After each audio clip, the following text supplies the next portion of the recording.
We are surrounded on all sides, above and below, within and without, by love, protection, divinity, and magic. The circle is cast, and so it is. Hello. My name is Chelb. My pronouns are they, them. And this is PHASECRAFT Collective, your weekly check-in with the tarot to get the vibes, to check in with the energy, to see what is possible for the week to come. Now, I'm going to give you a straight up heads up right now. I will probably keep this a little shorter and a little sweeter because it's about 1,000 degrees in my office right now. We're coming off of a huge heat wave over the weekend that I'm sure many of you also experienced if you're in the US.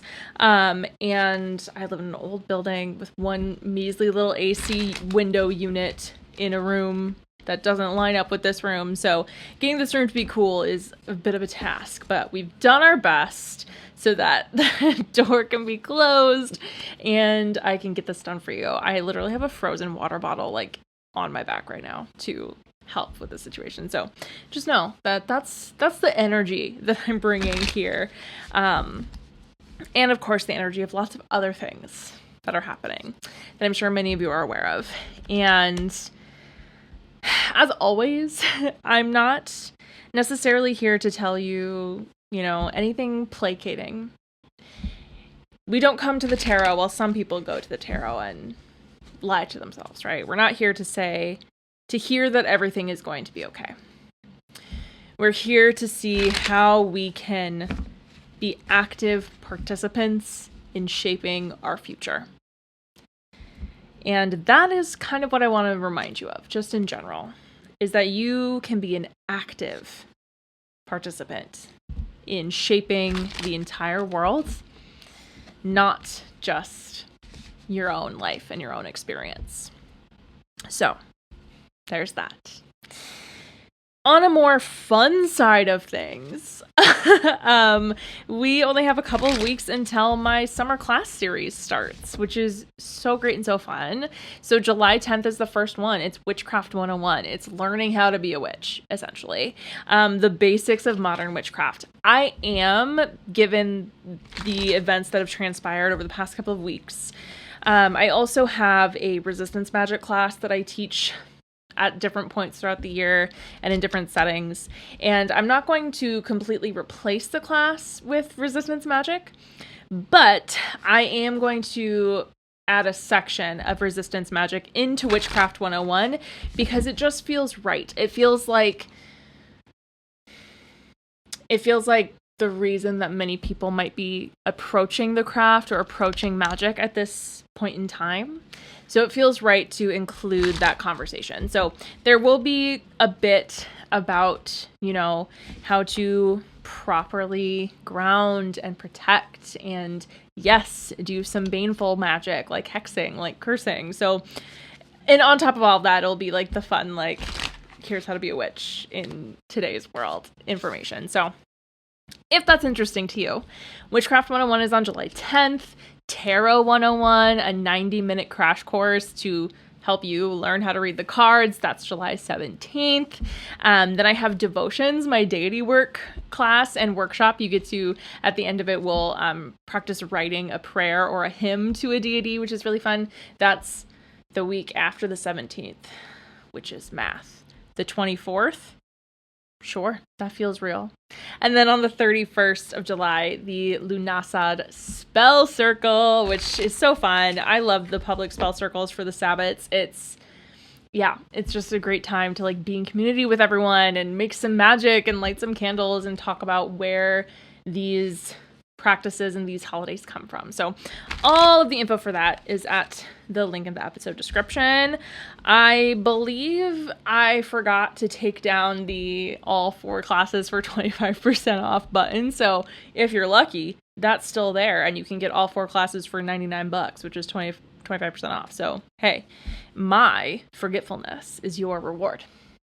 And one final thing about July is that my availability for readings will be a little bit less than normal. I have classes, I'm taking on some extra side gigs for the month, so I won't have as much time on my schedule for reading. So if you've been wanting a reading, get in now. get on the books so that you can get in July and not have to wait until August. So, but I think that's all the updates that I have for you. And let's go ahead and do the tarot reading, shall we? So, if you're new here, if this is your first time, we always begin by taking a few minutes together to breathe, to ground, to center, to do what's called a little circle casting, calling in the elements for protection and containment so that we feel present and grounded together. So that's where we're going to begin. And if you'd like, you can join me in closing your eyes or just letting your gaze settle down at your cheeks, or letting your eyes land somewhere else out in space where they can kind of relax and unfocus. But wherever you end up, just take a couple of breaths.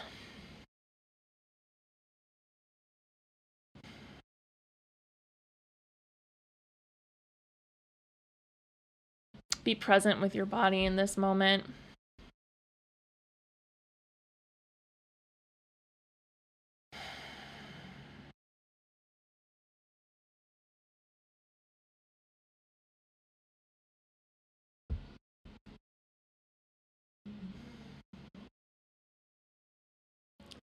Feel the way your breath creates movement in your body. Your shoulders rising and falling. Maybe a gentle sway of your body forward and backward. Your rib cage expanding and softening.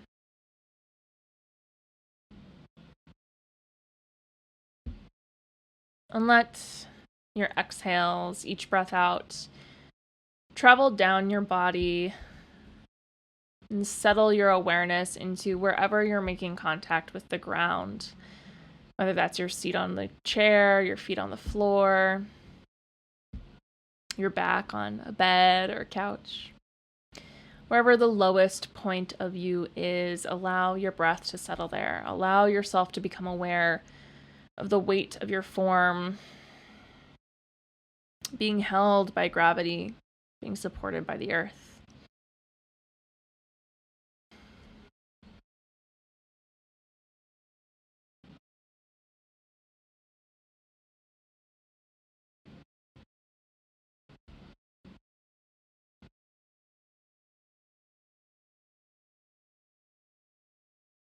Maintain that awareness of your anchor, feeling yourself fully melded in the here and now as I call to the guardians of the elements.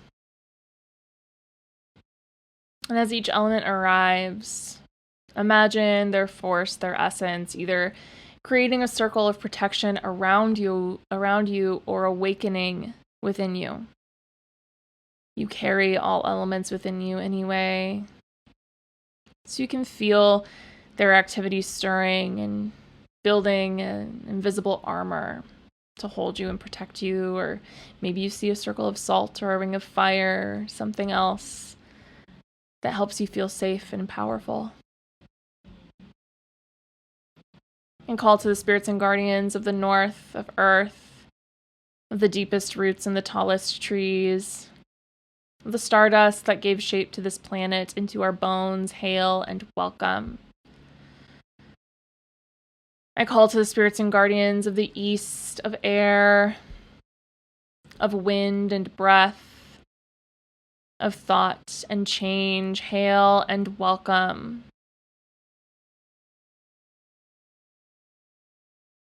I call to the spirits and guardians of the south, of fire, the forces of creation and destruction, cleansing and renewal, hail and welcome.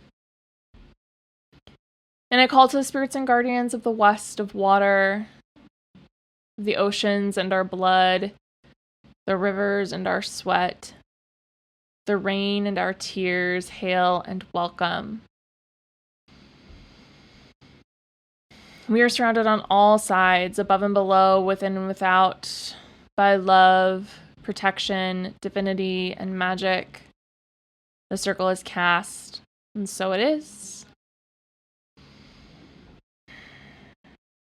Take a couple of breaths here, and whenever you're ready, you can open your eyes. Awesome. Okay, let's get into it. Let's see what the cards have to say for us. And whenever I'm doing these readings, the question that I have in my mind that I'm posing to the cards, to universe, to, whatever it is that you believe these messages are coming from, is the generic, what do we need to know? What could the large group of people hearing this, seeing this, benefit from hearing most in this moment? And that's, I think, why we get a lot of repeat themes. We have energy that carries over broad timelines. The bigger or the more outer the scope of viewing is, then the longer the cycles become. And we've got some interesting energy already right away. We're being led by Pentacles and Temperance. We have the Eight of Pentacles, the Knight of Pentacles, and Temperance. This is an invitation to slow down. Everything feels really urgent. And there are many things that are urgent. But there are also many things that need our devoted and ongoing attention. The Eight of Pentacles brings to mind themes of just like the mundane everyday tasks that we need to take care of to continue existing as humans within this current society, within this system. Those tasks that feel maybe pointless or even oppressive at times, but that help you maintain a sense of normalcy. And that's not to say that we should accept some of the things that are happening. Hold on, lost a card. That's not to say that we should accept some of the things that are happening as normal when they are not. It is to consider how there is balance to all things. And you still need to take care of your human life and all of the things that come along with that. Doing the dishes, paying your bills, boo. All of those things remain important. For now, at least. And then with the Knight of Pentacles, the ability to maintain awareness in what needs to be done, in the ability to focus your energy into one or two things that feel really grounded and possible, even if you have to work for them, allows then Temperance the ability to see wider, to make choices more informed, but at the same time more open. There's plenty of possibility even within the structure that we need right now. Yeah, that feels good. Right? So, Eight of Pentacles, Knight of Pentacles, Temperance. In all things that you have to do, getting creative with how you do them and how you unify your emotional state with your practical state, how you unify your knowledge of what everything going on with the reality that you still have to exist, finding ways to swim in this kind of murky gray area. And I don't mean gray area in like the morality sense, even though, morality is a lot more often than not, a lot less clear-cut than we want it to be. At the moment, though, there are a lot of actions being taken by very powerful people that are, clearly in no way, shape, or form good. So, how do you reconcile those feelings, those occurrences, those experiences with the work that you have to do every single day? And again, I mean, it really is like the taking your time. It really is the getting the to-do list checked off so that you can redirect your energy and look at the long term. Look at the big picture. Look at the outcome that you want to see ultimately. And be gentle with yourself while at the same time not being, hands off, not being overly coddling. There's gentleness and then there's coddling, right? And temperance, I don't know if you can hear my cat Kirby, he's yelling outside the door. Temperance really says find that sweet spot of gentleness and strength, of between gentleness and oversensitivity. This is not hard. This is not easy. I was going to say it's not hard when I literally meant the opposite. This is not easy. It's not easy to navigate when the world is on fire and, grown men try to solve their problems with bombs rather than words. But it is not untrod territory. Reading, experiencing works of art, of literature, of, what's the word I'm thinking about? Like non-fictional writings as well. From times where similar things have been happening. Pay attention to themes that you're noticing and see how you can learn from that. How you can expand upon it. What it can teach you. What it stirs within you, how it inspires you to act. And then we have a bunch of wands, which is great. And then you make your choice. 2 of Swords, 9 of Wands, 7 of Wands. Do you give up or do you keep fighting? And that's exactly what we were just talking about. And the answer is obviously no, you don't give up. But is your approach a longer term, more like resilient energy? Or is it blazing forward and focusing all of your energy in one place? It could be either. And what the last thing that you need to do is try to eliminate emotion from the situation. Try to suppress any emotions about the situation. I saw a thread yesterday that was, how am I supposed to remain soft and whimsical when, the world is what it is? And I said, you don't. You allow rage and sadness and anger and fear to come through, to process, so that you can be soft and whimsical. It's not either or, it's both and. And sometimes with that 2 of Swords energy of, yes, it requires choice, but sometimes forcing yourself into a choice that isn't necessary can be so detrimental. So in this moment, is it choice or is it balance? And I think with Temperance earlier, we're really looking at a balance situation. Now, the Hierophant is the card that jumped out of the deck into the floor, and then I did almost knock it to the floor again.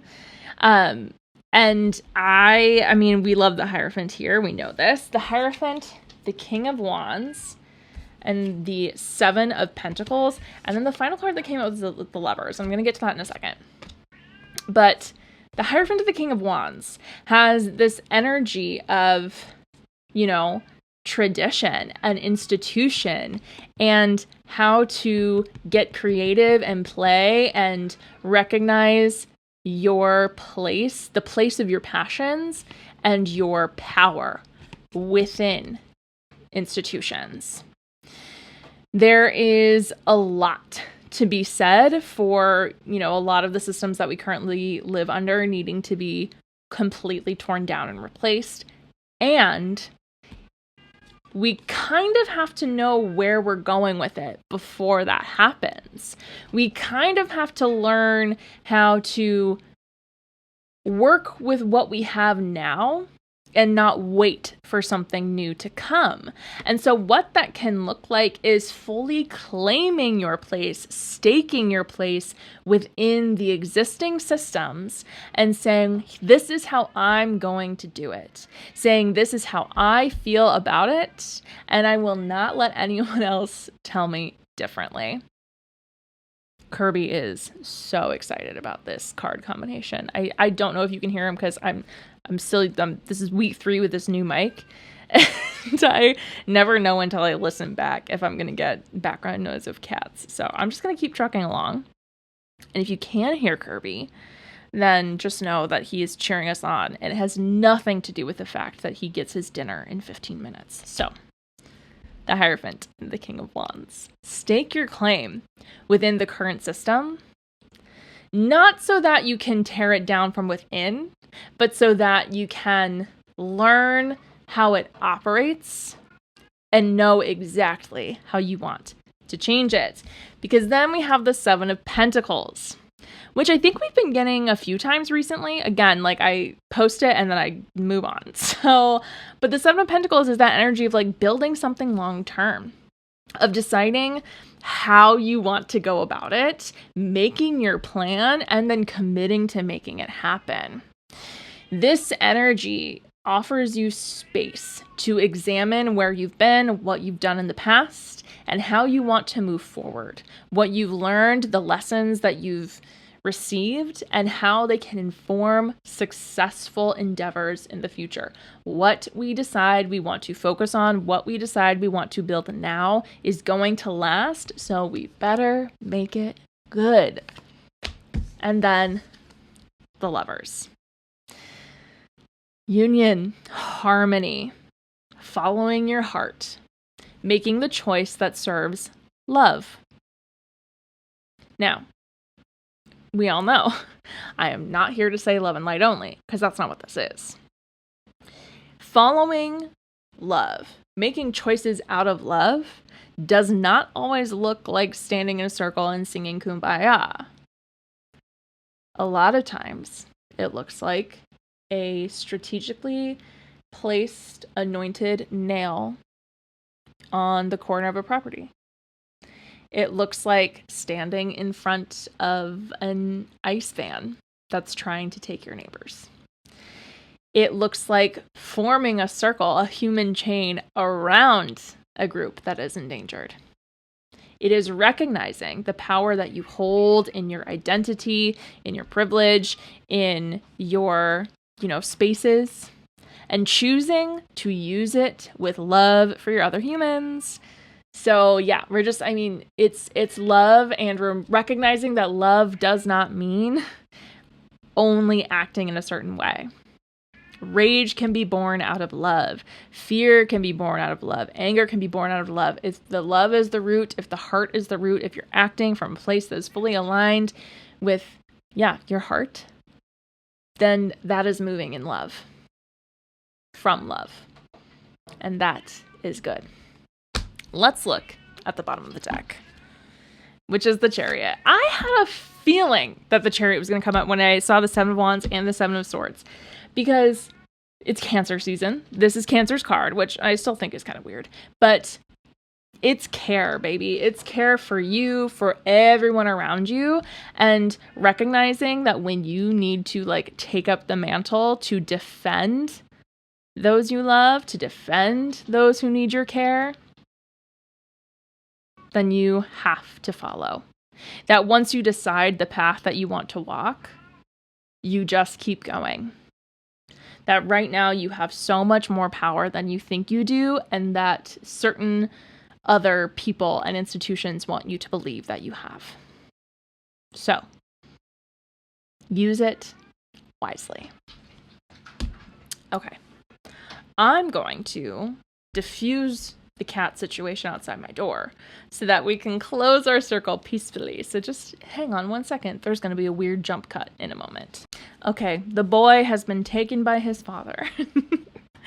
And we can go ahead and close our circle now. So let me adjust my ice pack. Okay, if you'd like, you can once again join me in closing your eyes or just letting them land somewhere where they can soften.